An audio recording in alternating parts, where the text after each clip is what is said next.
ముందు అసెంబ్లీ దగ్గర హైడ్రామా నెలకొంది. గన్ పార్క్ దగ్గర అమరవీరులను నివాళులర్పించిన బీఆర్ఎస్ ఎమ్మెల్యేలు అదానీ, రేవంత్ రెడ్డి ఫోటోలు ఉన్న టీ-షర్ట్లు ధరించి అసెంబ్లీకి ర్యాలీగా వెళ్లారు. అదానీ టీ-షర్ట్ ఫోటోలు ఉండడంతో బీఆర్ఎస్ నేతలను పోలీసులు అడ్డుకున్నారు. దీంతో కొద్దిసేపు ఉద్రిక్త వాతావరణం చోటు చేసుకుంది. పోలీసులు బీఆర్ఎస్ నేతల మధ్య వాగ్వాదం చోటు చేసుకుంది. అనంతరం బీఆర్ఎస్ నేతలను అరెస్ట్ చేసి బీఆర్ఎస్ భవన్ కు తరలించారు.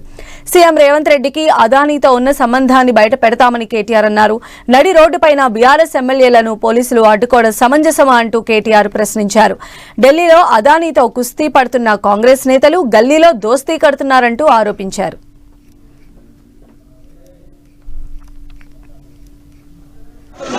ప్రజా గొంతుకై రాష్ట్ర ప్రజల తరపున రాష్ట్రంలో నెలకొని ఉన్న అన్ని సమస్యల గురించి మాట్లాడతాం.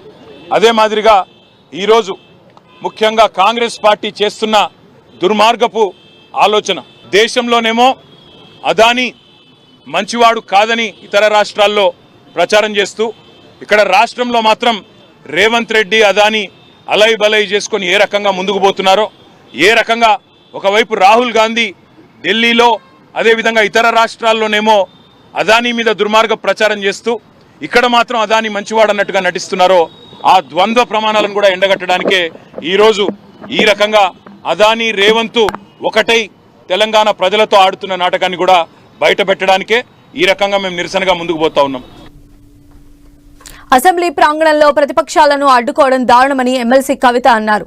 ప్రజల పక్షాన ఫైట్ చేస్తే కాంగ్రెస్ ప్రభుత్వం అడ్డుకుంటుందని కవిత ఆరోపించారు. అటు తెలంగాణ తల్లి విగ్రహంలో బతుకమ్మను తొలగించడంపై కవిత ఆగ్రహం వ్యక్తం చేశారు.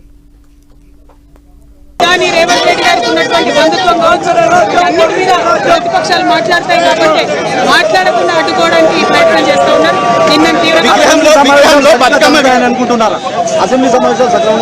సక్రమంగా జరగడానికి మేము ప్రయత్నం చేస్తూ ఉన్నాం. కానీ ప్రజల ఇష్యూస్ చెప్పొద్దు ప్రతిపక్షాలంటే ఇది అన్యాయం. చరిత్రలో ఎన్నడూ లేనటువంటి విధంగా ఇక్కడే మమ్మల్ని అరెస్ట్ చేసి పంపేయడం అన్నది చాలా దారుణం. ఈ అరెస్టులను మేము తీవ్రంగా ఖండిస్తున్నాం. స్పీకర్ గారు మా సభా హక్కులు ఉల్లంఘిస్తున్నారని మేము భావిస్తా ఉన్నాం. తెలంగాణ తల్లి చేతిలో చేతి గుర్తును మాత్రమే మిగిల్చడం అది తెలంగాణ తల్లి కాదు, కాంగ్రెస్ తల్లి అని చాటి చెప్తా ఉన్నారు. చేతిలో బతుకమ్మ ఉండాలన్నటువంటి విషయాన్ని కూడా ఆయన గమనిస్తలేదు. ప్రపంచంలో ఎక్కడా లేనటువంటి విధంగా ఒక తెలంగాణకే సొంతమైనటువంటి బతుకమ్మను కూడా మాయం చేయడం, మా బతుకు లాగం చేయడమే అవుతుందని మేము తెలియజేస్తా ఉన్నాం. జై తెలంగాణ.